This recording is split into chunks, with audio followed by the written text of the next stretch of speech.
Bismillahirrahmanirrahim. Assalamualaikum warahmatullahi wabarakatuh. Waalaikumsalam warahmatullahi wabarakatuh. Selamat malam Bapak Mastur. Perkenalkan saya Fikri Nuriski dari KKN MIT Posko 80 UIN Wali Songo Semarang.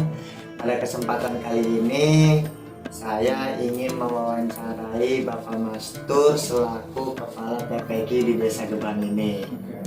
Kemudian sebelum kita menginjak ke beberapa pertanyaan, saya ingin bertanya terlebih dahulu bagaimana kabar Bapak pada malam hari ini. Oke, alhamdulillah sehat walafiat atas doa panjenengan semua. Kemudian TPQ yang Bapak pimpin di Desa Gebang ini memiliki nama apa, Pak? TPQ Nahdlatul Atfal. TPQ Nahdlatul Atfal. Kemudian sejarah dari TPQ Nahdlatul Atfal itu seperti apa, Pak? Misal contoh kapan berdirinya TPQ Nahdlatul Atfal. Oke, TPQ Nahdlatul Atfal itu berdiri tahun 1996.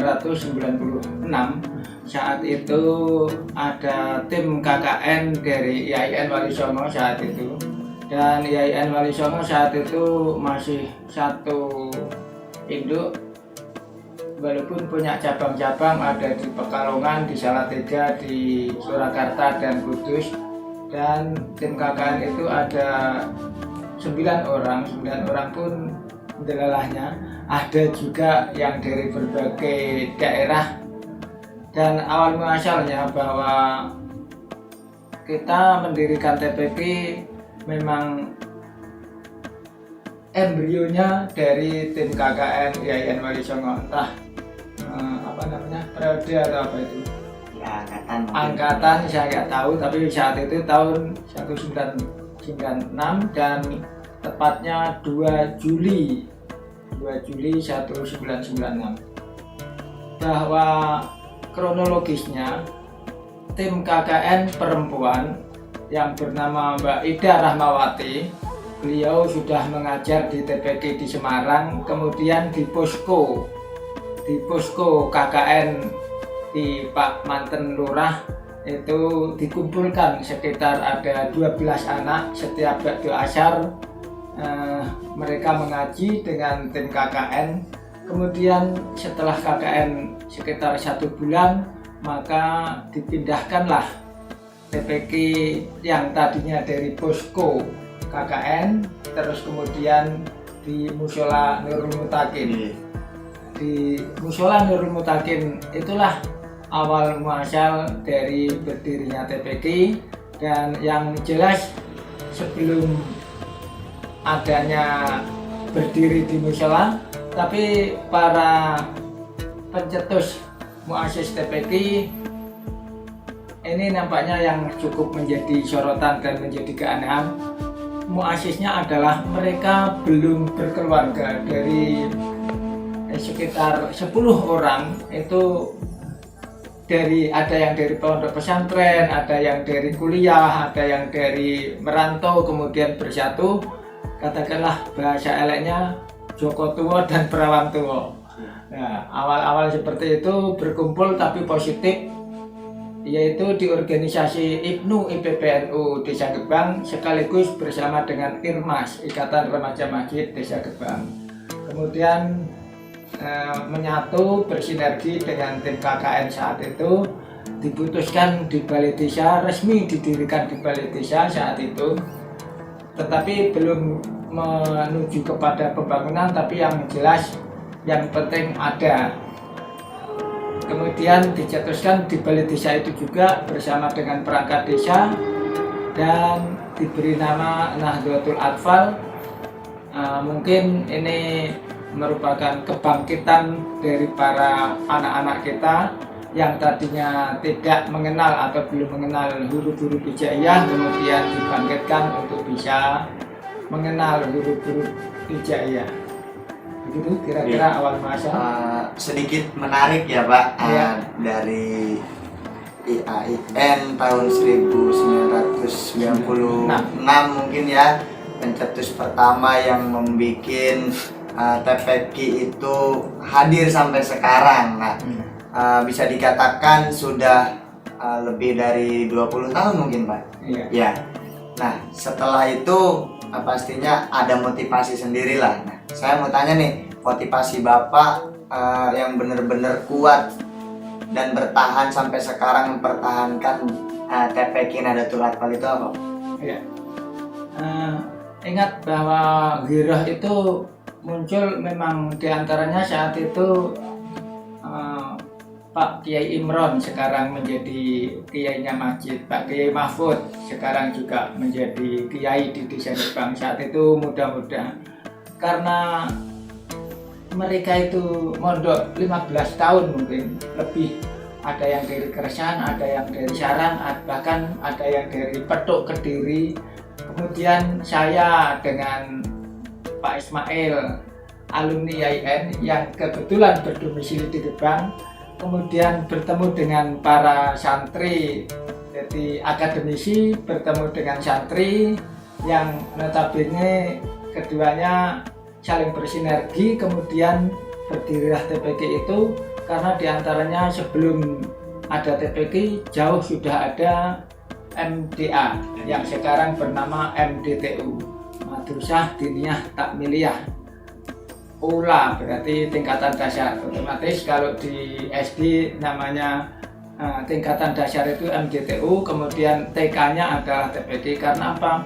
Di madrasah itu kan untuk baca tulisnya belum begitu, baca tulis Al-Qur'annya belum begitu detail, sehingga didetailkan di TPQ, yang mana di TPQ itu merupakan awal dari membaca. Karena bagaimanapun juga ingat bahwa wahyu pertama kita juga ikro ya Muhammad kan gitu. Nah, oleh karenanya ini bagian bahwa sebelum mengetahui hal apapun, maka karena kita pedomannya adalah Al-Quran, bagaimanapun sedini mungkin kita harus tahu tentang bacaan Al-Quran. Itu yang pertama tentang dasar. Kemudian yang kedua, alhamdulillah sinergi antara akademisi dengan alumni pondok pesantren itu alhamdulillah didukung dengan KKN, dan yang menjadi sambutan hangat adalah masyarakat begitu antusiasnya. Sekitar kurang lebih 1 tahun kita berada di musola, kemudian setelah 1 tahun, kemudian tahun 1997 kita mendapatkan wakaf tanah dari Pak Abu Khro, dan alhamdulillah sudah bisa dibangun dalam bentuk 1L, dulunya belum tingkat, belum berlantai 2. Begitu kira-kira untuk awal dari berdirinya TPQ, Mas.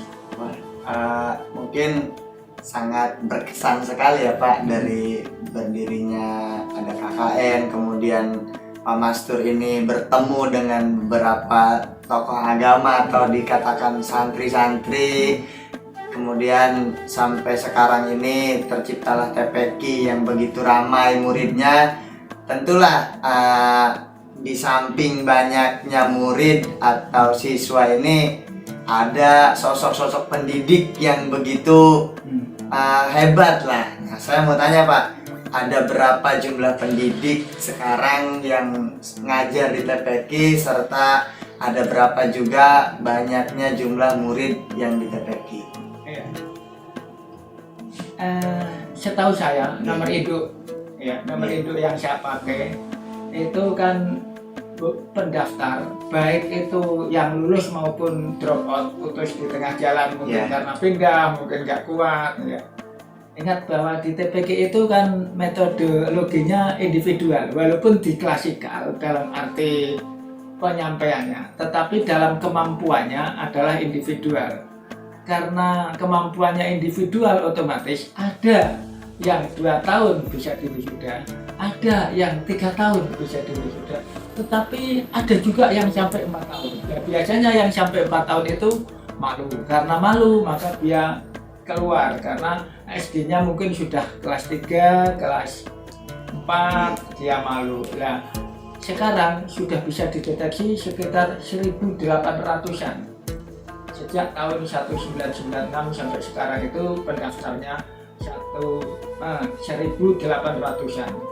Nah, itu artinya bahwa kami meluluskan tidak 1.800-an karena memang karena ada yang drop out, ada juga yang mungkin pindah ke orang lain, ke desa lain kan gitu.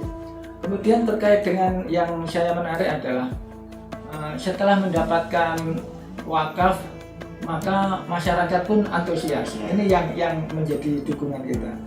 Ingat bahwa di Gebang itu Mas ada 3 yang dimiliki oleh Gebang secara nasional. Kalau musola itu kan miliknya kaum di wilayah-wilayah tertentu.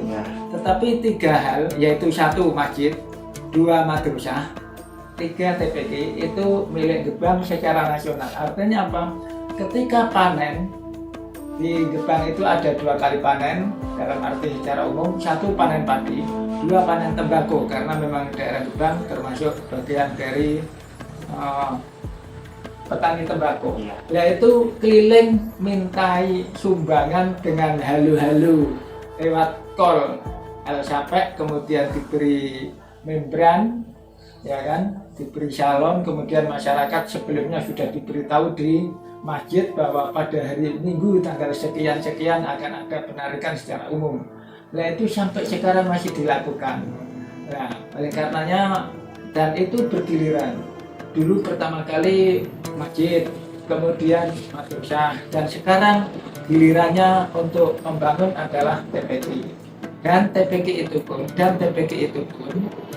sekarang akan dikembangluaskan, sudah menjadi I, kemudian pertama kali kan letter I tapi masih 1 lantai, kemudian yang kedua letter I tapi lantai 2, dan sekarang akan dikembangkan letter L. Letter L sekarang sudah lantai 1 dan akan menuju lantai 2. Adapun gurunya berjumlah 16 tenaga pendidik dan santri sekitar 125 sekarang. Nah ini biasa setiap ada pergantian waktu, ada yang diwisuda maka ada yang masuk. Ini terus selalu berputar demikian Mas. Oh iya Mas, mengenai dulu, kalau dulu kan tidak ada tunjangan dari pemerintah, sementara sekarang alhamdulillah walaupun ala kadarnya dalam arti 1 juta dalam bentuk 1 tahun biasanya diberikan kepada para guru lewat BPD, dan itu pun diberikan biasanya menjelang Idul Fitri, ada tunjangan baik dari kabupaten maupun dari provinsi. Ini mudah-mudahan merupakan bagian dari untuk memberikan hiroh, karena apapun yang terjadi kita itu butuh untuk penunjang itu. Masya Allah Pak, saya benar-benar tertegun ketika mendengar penjelasan dari Pak Mastur, ketika masyarakat begitu antusias dengan adanya TPK tersebut. Kemudian yang bikin saya tertegun saat ini mungkin masyarakat akan tertuju terhadap pembangunan TPK, bahkan dengan cara ketika adanya panen 2 kali, kemudian setelah panen tersebut masyarakat ikut membantu berbondong-bondong untuk membangun tempat pendidikan tersebut. Karena menurut saya tempat pendidikan itu sangatlah mahal nih Pak, karena ya seperti yang dikatakan Nelson Mandela, ya cara kita untuk mengubah dunia yaitu dengan pendidikan.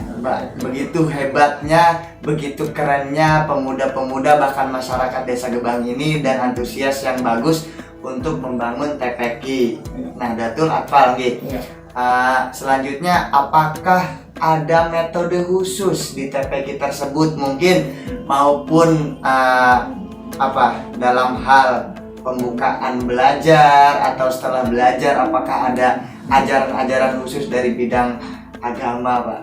Oh iya, ya namanya saja TPK, Taman Pendidikan Al-Quran.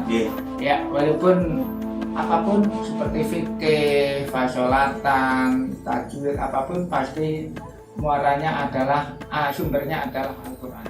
Tetapi di TPK hanya sebatas 1 pembelajaran baca tulis Al-Quran. Yang kedua, doa harian. Yang ketiga, bacaan sholat dasar. Ya. Yang ketiga, yang keempat, nyanyian Islami. Itu adalah bagian dari kami. Karena apa? Kalau anak kecil itu kan disebut TPQ, T-nya pasti tamat kan. Bahasa Arab adalah raudhah. Kenapa raudhah? Karena anak-anak kecil itu belum mampu untuk menyerap secara IQ.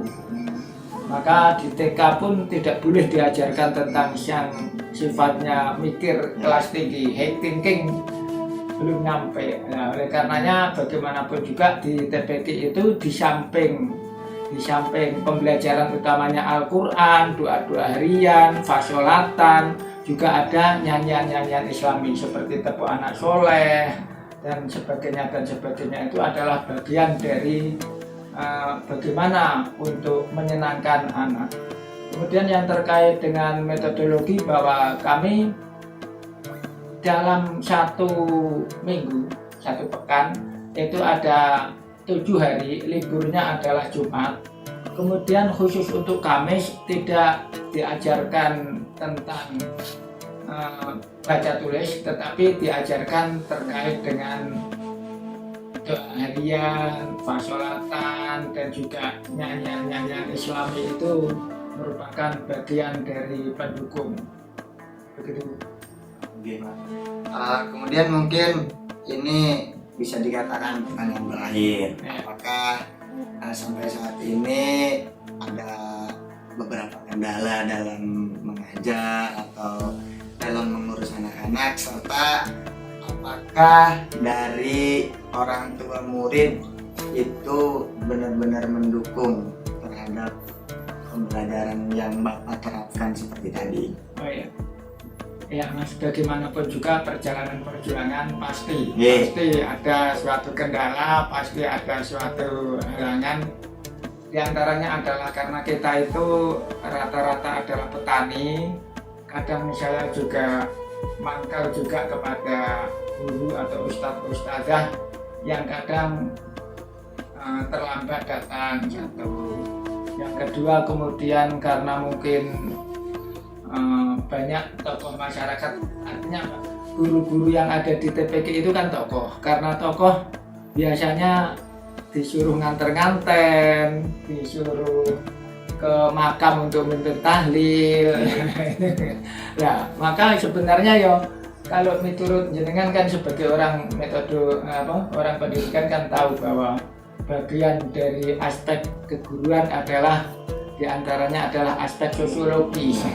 Sebenarnya nggak masalah juga karena memang sebagai guru itu menjadi contoh di masyarakat, tetapi itu berdampak pada pendidikan dalam arti biasanya itu saling memberi info tentang untuk dibadalkan atau diganti. Nah, ini kendala yang pertama tentang guru. Kemudian kendala yang kedua, ketika anak itu diajarkan kemudian sampai 3 tahun lebih, maka anak itu bahasa saya mutung, yaitu nggak mau. Tapi karena untuk masuk MDA kan tidak menjadi syarat harus TPQ, sehingga biasanya anak yang mutung itu langsung ke MDA karena merasa usianya sudah dewasa. Itu dari sisi guru, sudah dari siswa, santri seperti itu.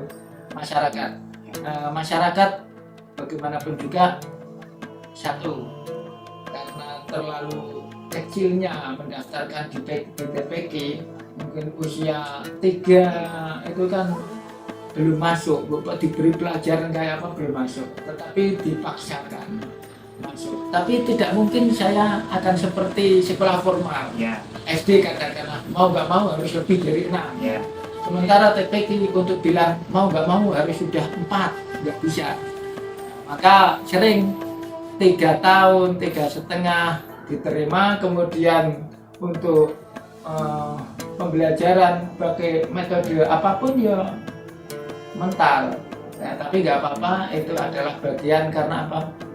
walaupun dia itu tidak bisa membaca, niteni huruf, tetapi paling tidak bahwa penangkapan tentang pendengaran, pendapatan seperti doa-doa harian. Ya. Mereka kan Fatihah dengan sendirinya, walaupun anak itu tidak tahu.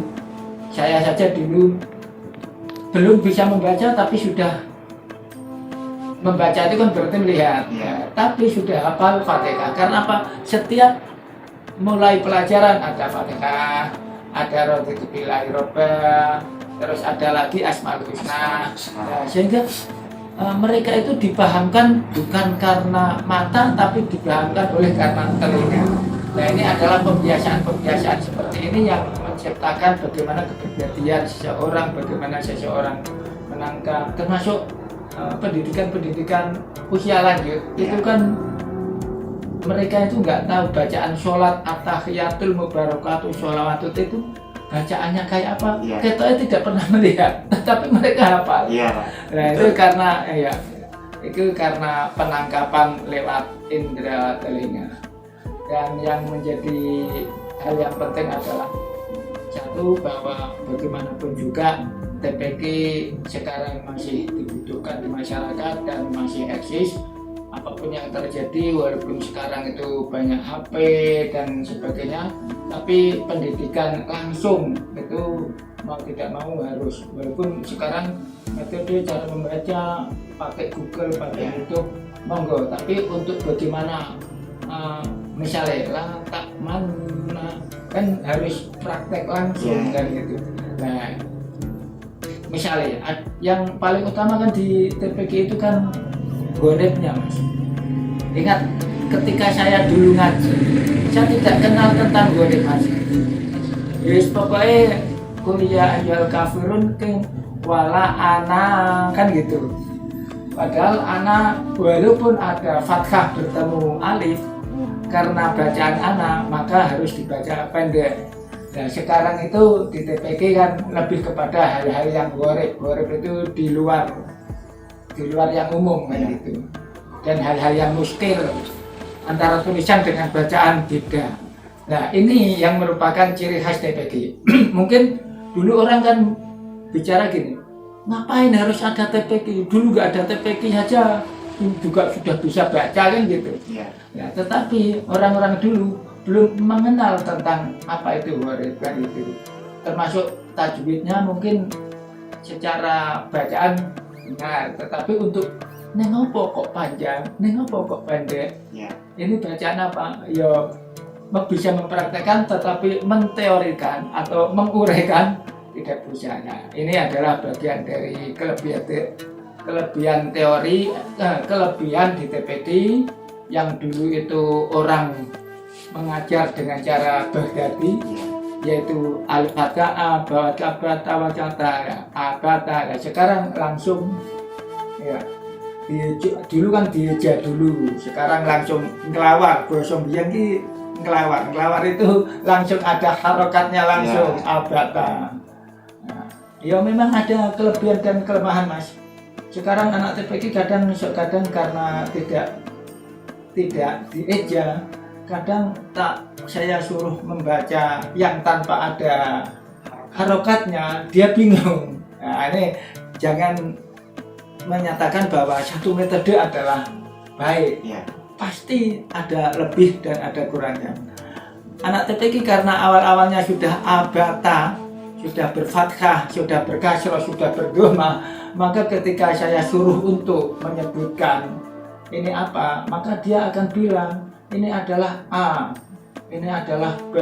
Padahal kan kalau tidak ada harokatnya, maka itu berarti huruf. Kalau huruf berarti bukan lagi ja, tetapi jim. Bukan lagi da, tapi dal. Nah, tapi anak-anak sekarang karena sejak awal sudah diberi harokat, akhirnya seakan-akan harokat semua. Nah, ini saya kira itu penting, karena ini jangan mengira apapun, metode apapun pasti ada lebihnya, tapi di sisi lain juga ada kurangnya. Tapi memang lebih efektif yang ini dibandingkan dengan metode saya berarti yang dulu. Begitu, Mas Rizky. begitu menarik pembahasan tentang TPQ yang mana berdiri tahun 1996 sampai menggunakan metode yang baru dari metode jahiliyah, mungkin bisa dikatakan sekarang menggunakan metode baru. Begitu menarik, harapannya dari saya dan rekan-rekan KKN TPQ Nahdlatul Atfal ini kedepannya bisa berjalan, bisa lebih maju lagi. Oh, iya. Kurang lebihnya mohon maaf Bapak. Oh, satu hal lagi Mas. Iya Bapak. Bahwa TPQ kita tahun 1996 sampai sekarang itu sudah pernah juara umum sekecamatan Gemung. Di Kecamatan Gemung itu ada 16 desa, tetapi TPQ-nya 23 desa. Pernah juara umum di kegiatan FASI, Festival Anak Soleh Indonesia. Juara umum pertama 2 kali, juara ketiga sekali. Doakan saja Mas, nanti tanggal 10 September kita akan melakukan FASI juga, Festival Anak Soleh. Mudah-mudahan kita termasuk paling tidak 10 besar, karena ada 23 TPQ. Ya. Begitu Mas. Ya, terima kasih Bapak. Saya Fikri Nur Rizky pamit undur diri. Kurang lebihnya mohon maaf. Wassalamualaikum warahmatullahi wabarakatuh. Waalaikumsalam warahmatullahi wabarakatuh.